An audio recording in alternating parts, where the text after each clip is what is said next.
오늘 우리가 읽은 창세기 18장은 앞장인 창세기 17장에서 하나님이 아브라함과 맺으신 언약의 깊은 여운 위에 서 있습니다. 창세기 18장은 단순히 앞 이야기에 이어지는 또 하나의 사건이 아닙니다. 창세기 18장은 17장에서 선포된 하나님의 언약이 어떻게 삶의 자리 속으로 들어오는지를 보여주는 중요한 장입니다. 다시 말해서 17장에서 하나님은 아브라함에게 언약을 선언하신 하나님이셨다고 한다면 18장에서는 그 언약을 안고 직접 찾아오시는 하나님이십니다. 17장에서 하나님은 아브라함에게 나타나셔서 그 이름을 아브라함으로 바꾸셨습니다.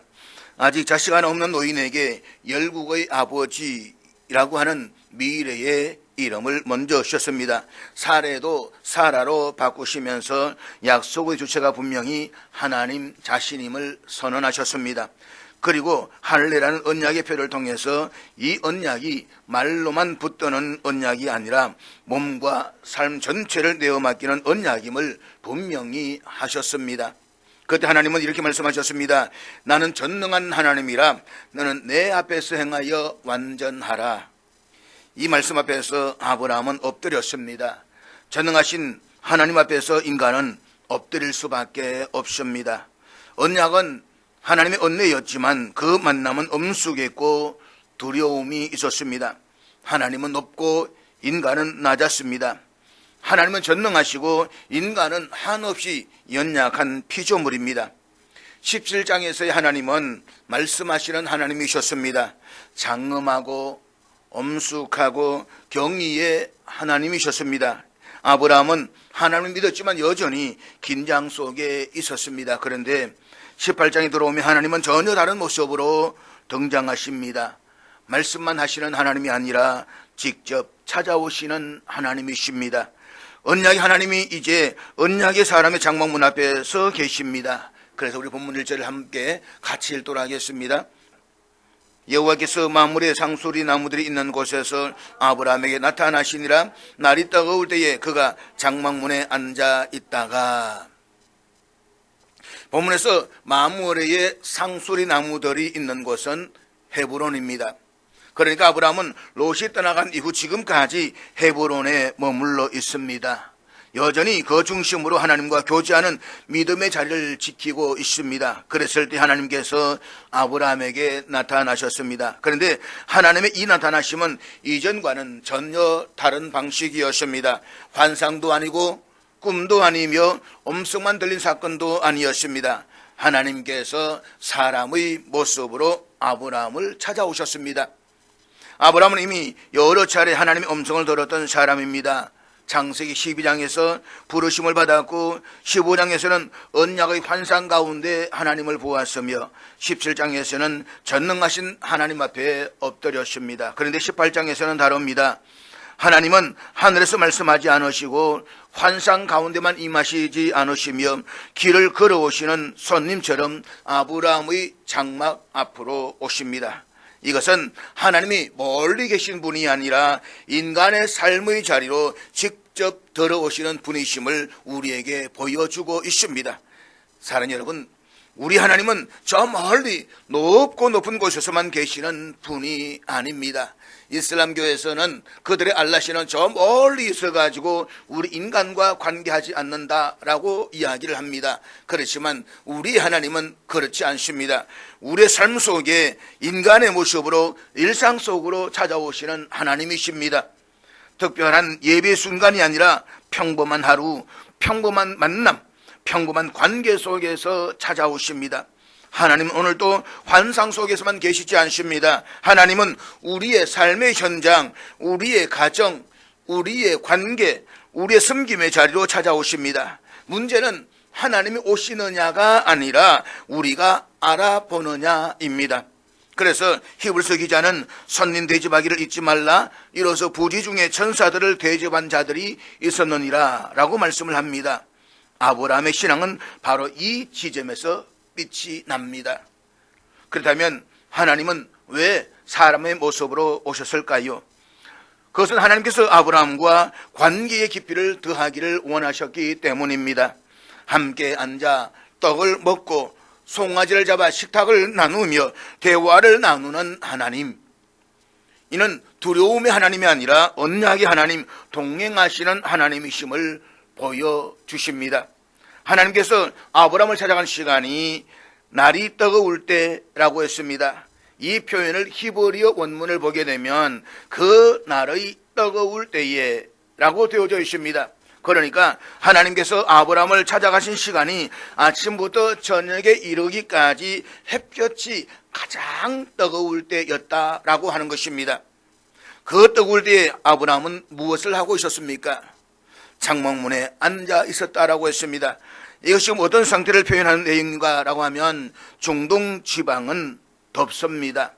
그 폭염은 정말로 무섭습니다. 그러니까 아침에 일어나서 태양이 뜨겁기 전인 서늘할 때 사람들이 일을 하는 것입니다. 그리고 폭염이 쏟아지기 시작하면 사람들은 대개 그 더운 낮 동안은 텐트 밑이나 그늘에 앉아서 낮잠을 자거나 쉽니다.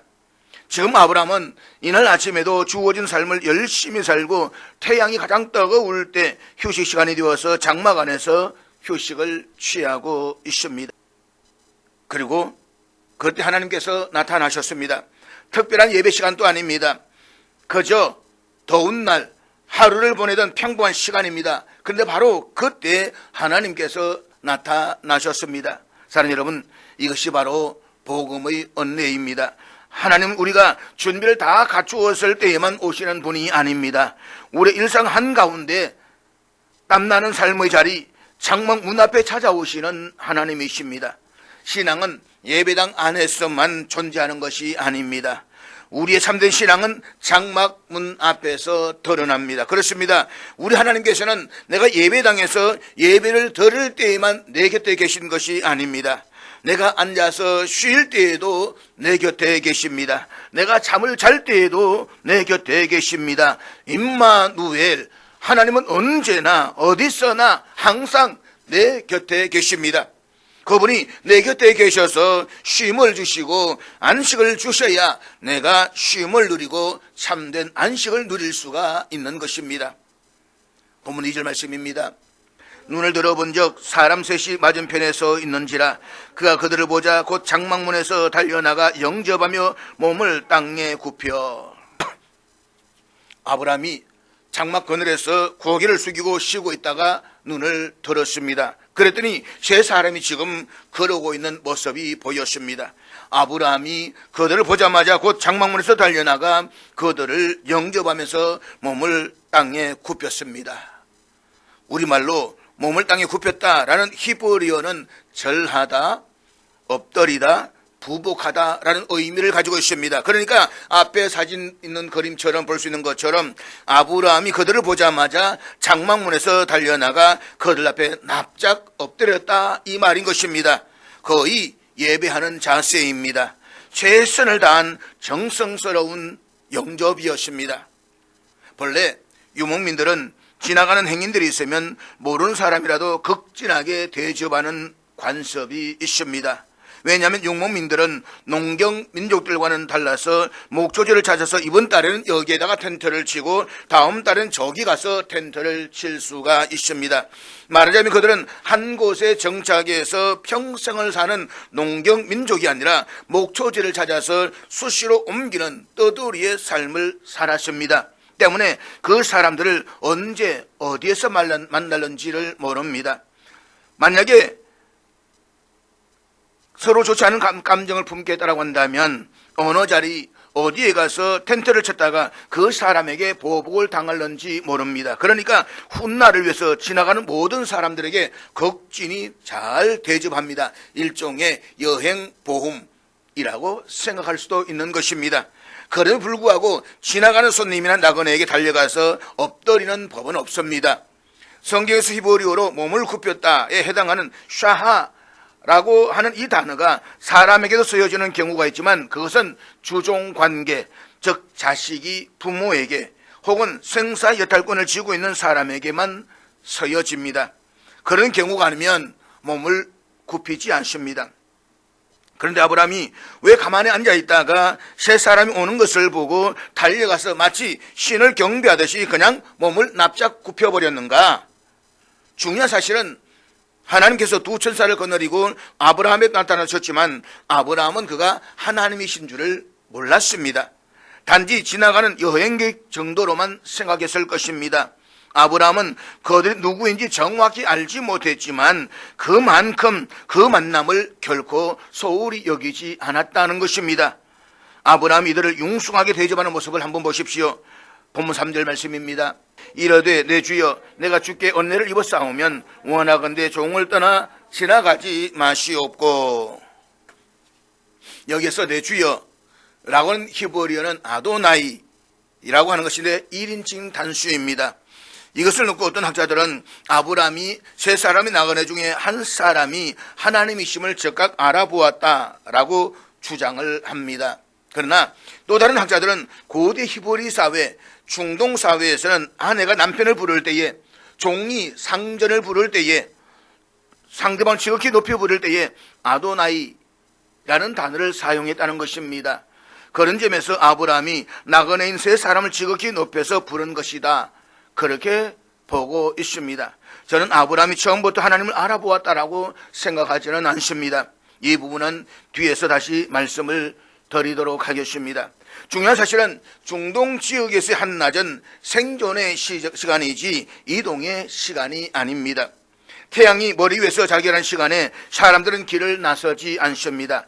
그 시간은 쉼의 시간이지 여행의 시간이 아닙니다. 그 시간에 길을 걷는다라고 하는 것은 사정이 있는 사람입니다. 급한 사명, 피할 수 없는 여정, 혹은 더 이상 미룰 수 없는 절박함이 있는 사람들입니다.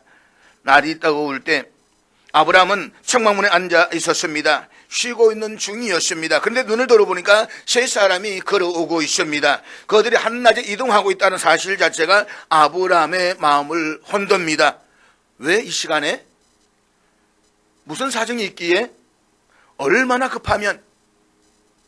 아브라함은 광야의 사람입니다. 그는 한낮에 길을 걷는다는 것이 얼마나 위험한 일인지를 너무나도 잘 압니다. 그렇기 때문에 그는 계산하지 않았습니다. 따져 묻지도 않습니다. 아브라함은 이 뜨거운 시간에 여행객이 지친 채로 여행을 계속한다는 것을 참을 수가 없었습니다. 그래서 우리가 생각하기에 지나치다 싶을 정도의 저 자세로 손님들에게 달려가서 그들을 극진히 영접했습니다. 그리고 이렇게 말합니다. 내가 주께 은혜를 입어 싸우면 원하건대 종을 떠나 지나가지 마시옵고. 여기서 우리말로 내가 주께 은혜를 입어 싸우면 이라는 번역이 히브리어는 내가 당신의 눈 속에서 은혜를 보았다면 이라는 말입니다. 내가 당신의 눈 속에서 은혜를 보았다면, 그러니까 은혜는 내가 만들어낸 것이 아니라 상대의 눈에 이미 놓여 있는 것을 발견한 것입니다. 아브라함은 은혜를 베푸는 주체를 자신에게 두지 않고 이미 은혜의 시선 안에 들어와 있음을 고백하고 있는 것입니다. 그런데 우리가 상식적으로 생각을 해보면 은혜를 베푸는 쪽은 아브라함입니다.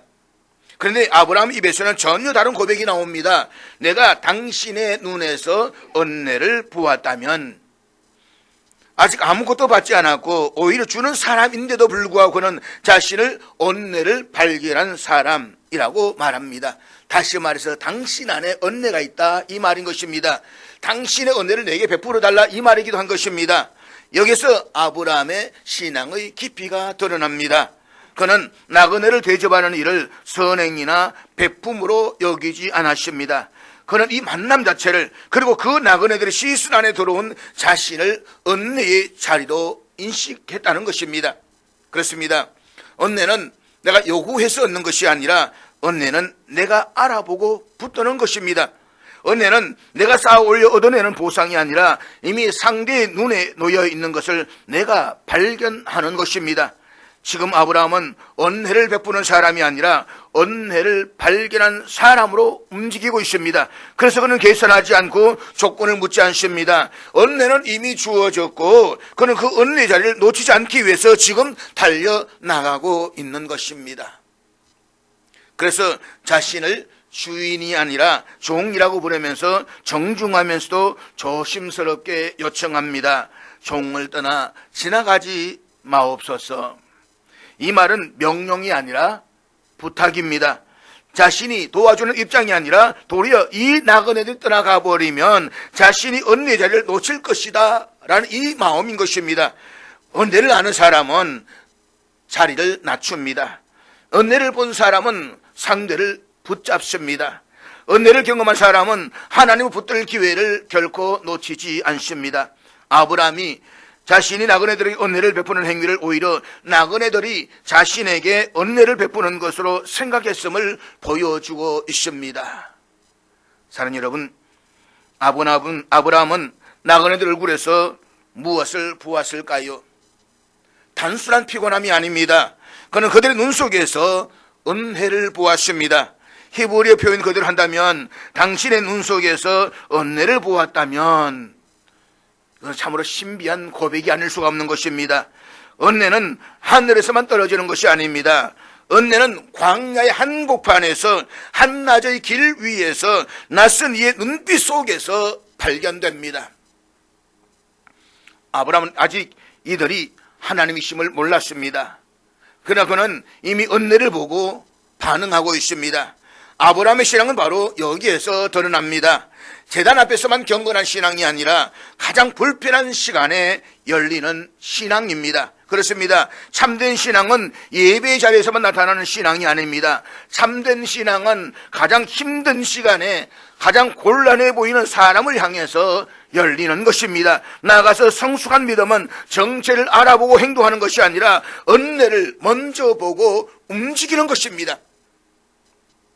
히브리서 기자는 이 사실에서 이렇게 증언하고 있는데 우리 히브리서 13장 2절 앞에 같이 읽도록 하겠습니다. 손님 대접하기를 잊지 말라. 이로써 부지 중에 천사들을 대접한 이들이 있었느니라. 여기에서 부지 중에 천사들을 대접한 이들은 바로 아브라함과 롯입니다. 그들이 누구인지 모르면서 대접한 이들은 바로 그들을 찾아온 하나님의 천사였습니다. 그런데 더 놀라운 것은 아브라함을 찾아온 세 손님 가운데 한 사람이 특별한 분이었다는 사실입니다. 아브라함은 본문 이후의 계속적인 대화를 통해서 이들 중에 한 명이 하나님이심을 깨달았습니다. 그러니까 아브라함은 처음에는 하나님이신 줄을 몰랐지만 뜨거운 한낮에 하나님을 맞이하고 있었다는 것입니다. 그러므로 은혜의 자리를 놓치지 마십시오. 오늘 우리 찾아오는 사람들, 우리의 시간을 요구하는 사람들, 우리의 여유를 빼앗는 것처럼 보이는 사람들 속에 하나님의 주시는 은혜가 숨어 있을 수 있습니다. 3절에서 은혜 고백은 4절에서 즉각적인 행동으로 이어지고 있습니다. 본문 4절 말씀입니다. 물을 조금 가져오게 하사 당신들의 발을 씻으시고 나무 아래에서 씻소서. 우리말로 물을 조금 가져오게 하사라는 표현을 히브리어로 직역하면 부디 물을 조금 가져와 지게 하십시오 라고 하는 말입니다. 여기서 중요한 점은 이 표현이 사역형으로 내가 시키겠다는 말이 아니라는 것입니다. 아브라함은 내가 물을 가져오겠다, 너희는 기다리라 라고 그렇게 명령하지 않았습니다. 그는 이렇게 말합니다. 물을 조금 가져와 지게 하십시오. 히브리의 이 표현은 완곡하고 겸손한 수동형입니다. 이것은 섬김을 자기 공로로 만들지 않겠다는 자세입니다. 왜냐하면 은혜에서 나온 섬김은 자기를 드러내지 않기 때문인 것입니다. 은혜를 아는 사람의 환대는 공로가 아니라 허름입니다. 그렇습니다. 은혜를 아는 사람은 자신의 섬김을 공을 남기지 않습니다. 아브라함은 실제로 누구보다도 분주합니다. 조금 뒤에 본문을 보게 되면 그는 직접 달려가고 직접 준비하고 직접 섬깁니다. 그런데 말할 때는 자기를 일체 앞세우지 않습니다. 이것이 바로 복음의 신비이고 참된 섬김입니다. 섬기지 않는 사람이 겸손한 말을 하는 것이 아닙니다. 열심히 섬기면서도 그 섬김을 자기 이름으로 남기지 않는 것이 참된 겸손입니다. 행동에서는 가장 적극적인데 말투에서는 가장 낮아진 사람입니다. 은혜를 모르는 사람은 조금만 해도 말이 많아집니다. 자기 자랑이 많아집니다. 그러나 은혜를 아는 사람은 아무리 많이 해도 말이 적습니다. 그래서 아브라함의 환대는 조용하지만 깊습니다. 아브라함은 자기 순종조차 드러내고 싶어 하지 않았습니다. 그는 내가 순종했다라는 고백마저도 앞세우지 않습니다. 그의 관심은 오직 하나님입니다. 이 사람들이 쉬게 되는가? 이 사람들이 새 힘을 얻는가? 그래서 그는 말합니다. 물이 가져와지게 하십시오. 섬김의 초점이 나가 아니라 너희의 쉼에 있다는 것입니다. 3절과 4절을 따로 읽으면 안 됩니다. 3절은 은혜의 인식이고 4절은 은혜의 확장입니다. 은혜를 인식한 사람은 반드시 환대로 나아갑니다. 환대가 없는 은혜의 고백은 아직 머리에만 머문 은혜입니다. 앞절에서 아브라함은 이렇게 말했습니다. 만일 내가 당신의 눈에서 은혜를 보았다면, 은혜를 입은 사람은 말투부터 다릅니다. 은혜를 아는 사람은 섬길 때도 조심스럽습니다. 왜냐하면 자기가 은혜로 살아가는 존재라는 것을 알기 때문인 것입니다. 잊지 마십시오. 은혜를 잊으면 섬김은 곧 부담이 됩니다. 은혜를 잊으면 봉사는 계산이 됩니다. 그러나 은혜를 기억하면 섬김은 기쁨이 됩니다. 그러므로 은혜는 멈추는 것이 아니라 환대로 흘러가야만 합니다. 만약 은혜를 고백하면서도 삶이 닫혀있다고 한다면 자신의 삶을 다시 돌아보아야만 합니다. 내가 은혜를 이야기하면서도 뭔가 계산을 하고 뭔가 찝찝함이 있고 뭔가 불편함이 있다고 한다면 한 번쯤 자기를 돌아보아야 하는 것입니다. 가정에서, 교회에서, 봉사의 자리에서 우리는 얼마나 자주 이렇게 말합니까? 내가 했잖아. 그 말이 나오는 순간 섬김은 은혜가 아니라 공로가 됩니다. 아브라함처럼 이렇게 말할 수 있기를 바랍니다. 조금 가져오게 하십시오. 오늘 우리의 말투와 태도와 삶이 받은 은혜를 정언한 환대가 될 수 있기를 주님의 이름으로 축복합니다. 사랑하는 여러분, 아브라함의 그 조금은 결코 조금이 아닙니다. 그는 급히 사라에게 달려갔고 송아지를 직접 잡았으며 정성껏 상을 차립니다. 말은 조금이지만 마음은 전부입니다. 이것이 바로 아브라함의 심정입니다. 뜨거운 한낮에 길 위에서 나그네를 외면하지 못하는 마음. 그런데 놀라운 사실은 이것입니다. 그 뜨거운 한낮에 찾아온 나그네가 바로 하나님이셨다는 사실입니다. 아브라함은 알지 못했습니다. 그러나 그는 하나님을 대접하고 있습니다. 오늘 우리 현실도 그렇습니다. 한국교회는 말합니다. 지금은 너무 뜨겁습니다. 지금은 너무 힘듭니다. 지금은 여유가 없습니다. 예, 맞습니다. 지금은 여유도 없고 상황도 어렵습니다. 우리가 쉬고 싶고 문을 닫고 싶을 때 하나님은 가장 피하고 싶은 나그네 모습으로 우리 앞에 서 계신다는 사실을 외면하지 마십시오. 그러므로 오늘 아브라함의 이 고백을 우리의 고백으로 다시 올려드리십시다. 주여, 그냥 지나가지 마옵소서. 지금은 뜨거운 한낮입니다. 그러나 그때에도 문을 여는 교회, 그때에도 달려나가는 성도, 그때에도 나그네를 붙잡는 신앙이 하나님의 약속을 다시 여는 신앙입니다. 주님을 그냥 지나가지 않게 하는 교회와 성도, 그 위에 다시 약속의 말씀이 임할 줄을 믿으시기를 주님의 이름으로 축복합니다. 본문 5절 말씀입니다. 내가 떡을 조금 가져오게 하리니 당신들의 마음을 상피하게 하신 후에 지나가소서. 당신들이 종에게 오셨음이니이다. 그들이 이르되 내 말대로 그리하라. 우리말 성경에는 상쾌하다 라고 번역되어 있지만 히브리 원문이 담고 있는 뜻은 훨씬 더 깊습니다. 이 말은 단순히 더위를 식힌다 라는 뜻이 아니라 마음이 흡족해지다, 내적으로 충분히 만족하다 라는 의미인 것입니다. 그러니까 아브라함의 말은 이런 고백입니다. 내가 떡을 조금 가져오겠습니다. 이 음식으로 당신들의 마음이 흡족해진 후에 만족한 마음으로 길을 가십시오. 아브라함의 이 섬김은 단순히 허기진 배만 채우는 섬김이 아니었습니다. 그것은 상대방의 마음을 채우는 섬김이었습니다. 그 다음 나오는 말이 더 중요합니다. 우리말 성경에는 빠져있지만 히브리어 원문에는 당신들이 종에게 오셨습니다. 그 앞에 왜냐하면 이란 접속사가 붙어져 있습니다. 왜냐하면 당신들이 종에게 오셨기 때문입니다. 이 말에는 섬김의 동의를 정확하게 보여주고 있습니다. 지금 아브라함이 이렇게 말하는 것입니다. 내가 당신들을 섬기는 오직 한 가지 이유는 당신들이 나를 찾아와 주었기 때문입니다. 당신들이 내 앞에 계신다는 사실 그 하나만으로도 나는 기꺼이 당신들을 섬깁니다. 사랑하는 여러분, 이것이 바로 품격 있는 신앙의 자세입니다. 하나님께서 내 삶의 자리에 찾아와 주셨던 사실 그 자체가 내가 하나님을 섬길 충분하고도 완전한 이유가 되는 것입니다. 하나님께서 내 인생에 찾아오셨다라고 한다면 우리는 계산하지 않습니다. 조건을 따지지 않습니다. 이미 이유는 충분하기 때문인 것입니다. 아브라함은 이 섬김을 억지로 하지 않았습니다. 그는 간청하며 부탁했지만 그 마음은 강요가 아니라 기쁨이었습니다. 그 하나님은 아브라함의 그 간청을 기쁘게 받아주십니다. 네 말대로 하라. 하나님은 아브라함의 그 섬김을 거절하지 않으셨습니다. 왜입니까? 그 섬김 안에는 계산이 없었고 조건이 없었습니다. 오직 찾아와 주심에 대한 감사만 있었기 때문입니다. 여기서 우리는 아주 중요한 영적 원리를 배우게 됩니다. 하나님은 형식적인 섬김이 아니라 마음을 담은 섬김을 기뻐 받으신다는 것입니다.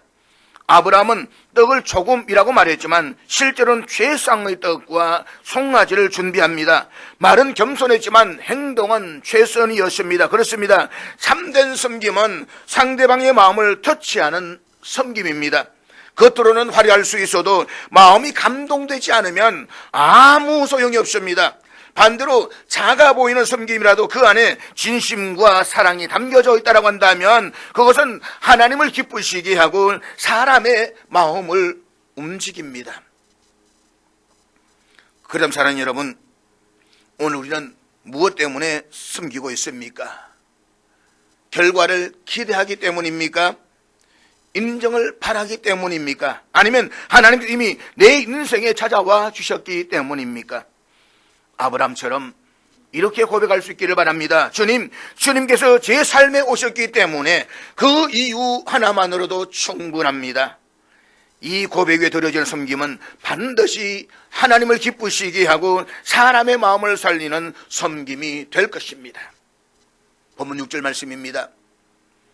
아브라함이 급히 장막으로 가서 사라에게 이르되 속히 고운 가루 세 사알을 가져다가 반죽하여 떡을 만들라 하고, 오늘 이 본문에서 반복되는 중요한 단어가 있습니다. 바로 급히와 속히라고 하는 단어입니다. 우리말로는 급히와 속히가 다르게 번역되어져 있지만 히브리 원문에는 같은 단어입니다. 다시 말해서 아브라함이 장막으로 들어갈 때에도 사라에게 말을 할 때에도 동일한 긴박감과 동일한 열심이 흐르고 있었다는 것입니다. 여기에는 머뭇거림이 없습니다. 계산도 없습니다. 조금 있다가도 아닙니다. 하나님을 향한 즉각적인 반응, 이것이 바로 아브라함의 태도였습니다. 더 흥미로운 사실은 아브라함이 있던 자리와 사라의 장막은 아주 가까운 거리였다는 것입니다. 그냥 걸어가도 될 거리였습니다. 그런데 성경은 굳이 급히 장막으로 갔어 라고 말씀합니다. 왜입니까? 거리가 멀어서가 아니라 마음이 급했기 때문입니다.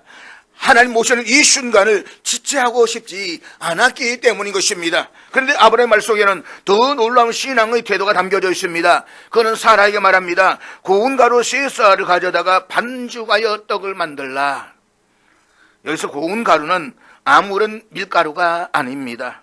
가장 좋은 밀가루, 최상급의 밀가루입니다. 당시 가정에서 가장 아끼고 귀하게 쓰던 재료입니다. 우리 어떻습니까? 먹다가 남은 것을 줄 때도 있습니다. 이거 처치하지 못해가지고 가다 주는 선물로 주는 것도 있습니다. 그것이 얼마나 하나님의 은혜를 회수하는 것인가를 알아야 되는 것입니다. 내가 아끼지만 가장 좋아하지만 그것을 선물하는 것, 그것이 바로 품격 있는 섬김이다라고 하는 것입니다. 더구나 그 분량이 세 스아라고 했습니다. 한 스아는 오늘날로 치면 약 7리터 정도입니다. 쉽게 말하면 콜라병 1.8리터 페트병 4병 정도가 되는 양입니다. 그러니까 한 스아면 12병 분량입니다.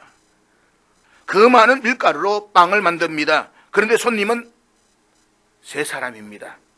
한 사람당 페트병 4병 분량의 밀가루로 빵을 만드는 것입니다. 이것은 결코 작지 않은 엄청난 양의 분량입니다. 그런데 바로 그 앞절에서 아브라함이 뭐라고 말했습니까? 내가 떡을 조금 가져오리니, 이 조금이라고 번역된 히브리어는 파트, 그러니까 조각, 한 덩이, 아주 작은 분량이라는 뜻입니다. 그러니까 내가 빵을 한 조각 가져올 테니까 당신들의 마음이 흡족해진 후에 만족한 마음으로 길을 가십시오, 이 말입니다. 그런데 말은 조금이라고 했는데 실제 행동은 풍성함을 넘어서 과함에 가깝습니다.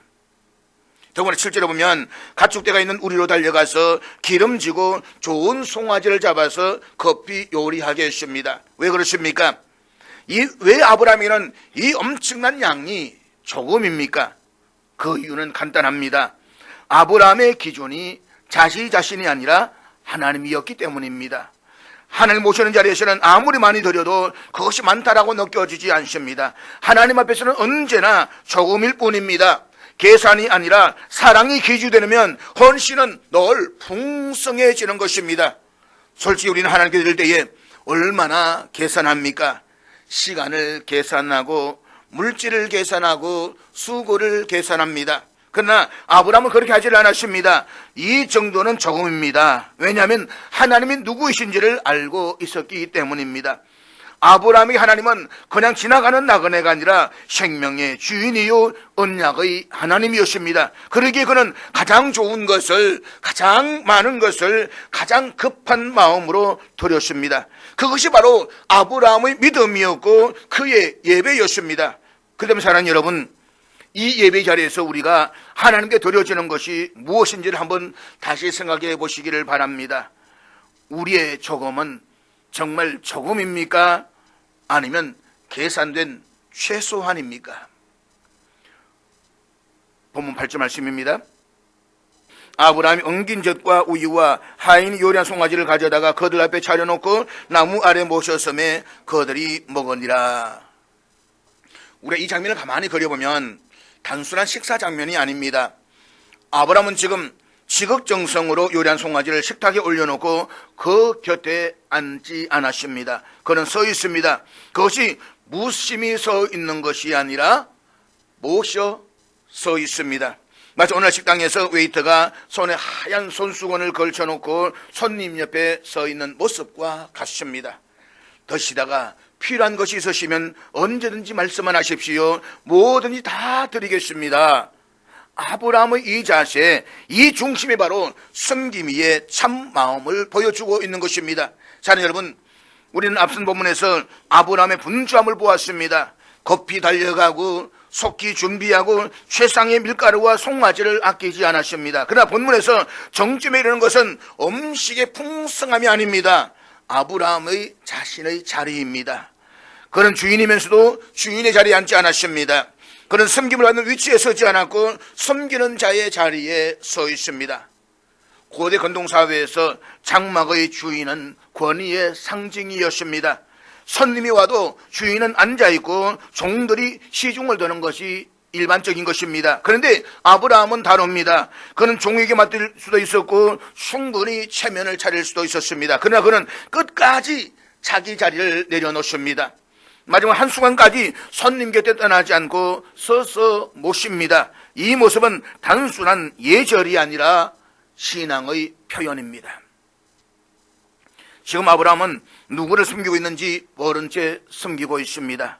그는 단지 나그네라고 생각했습니다. 그러나 히브리서 말씀처럼 그는 부지 중에 천사들을 대접하고 있었습니다. 그리고 하나님은 아브라함의 상석이 아니라 그의 섬김의 자리에서 자신을 드러내십니다.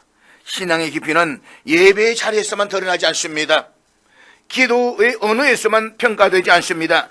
진짜 신앙의 품격은 사람을 대하는 태도에서, 특별히 힘없고 낯선 일을 대접하는 자세에서 드러나게 되는 것입니다. 우리가 교회에서는 열심히 기도하고 주여 주여 하고 찬송하지만, 하나님께는 미사고를 사고 기도하지만 그 약한 사람을 대하는 태도에서 그의 신앙의 품격이 드러나는 것입니다. 그의 인격의 질이 드러나는 것입니다.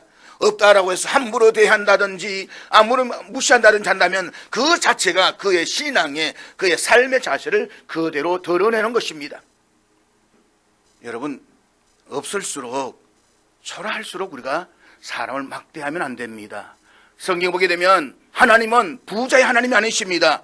강자의 하나님이 아니십니다. 고아와 나그네와 과부의 하나님이시다라고 했습니다. 저들을 멸시하는 자는 곧 나를 멸시하는 것이라고 했습니다. 그렇기 때문에 오늘 우리가 할 일은 보고 대접하는 것이 아니라 그의 은혜 속에서 대접하는 것입니다.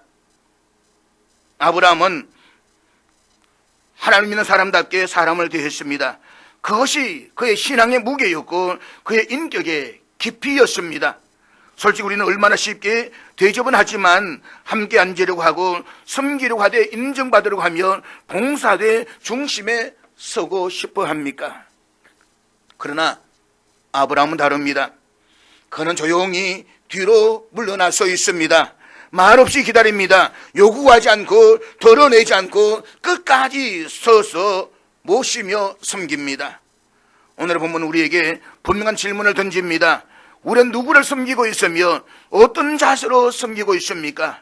오늘 우리의 가정에서, 교회에서, 삶의 현장에서 우리는 손님 앞에 앉아있는 사람입니까? 아니면 옆에 서서 모시는 사람입니까? 아브라함의 신앙적 품격은 웅장한 고백이나 위대한 결단에서 나타나는 것이 아닙니다. 나그네 앞에 서서 묵묵히 모셨던 그 자리에서 나타났습니다. 잊지 마십시오. 하나님은 오늘도 높은 자리가 아니라 섬김의 자리에 서 있는 그 사람을 찾으십니다. 그러므로 오늘 우리가 결단해야 할 것은 분명합니다. 사람 위에서는 신앙을 내려놓고 사람 곁에서는 신앙을 선택하는 것입니다.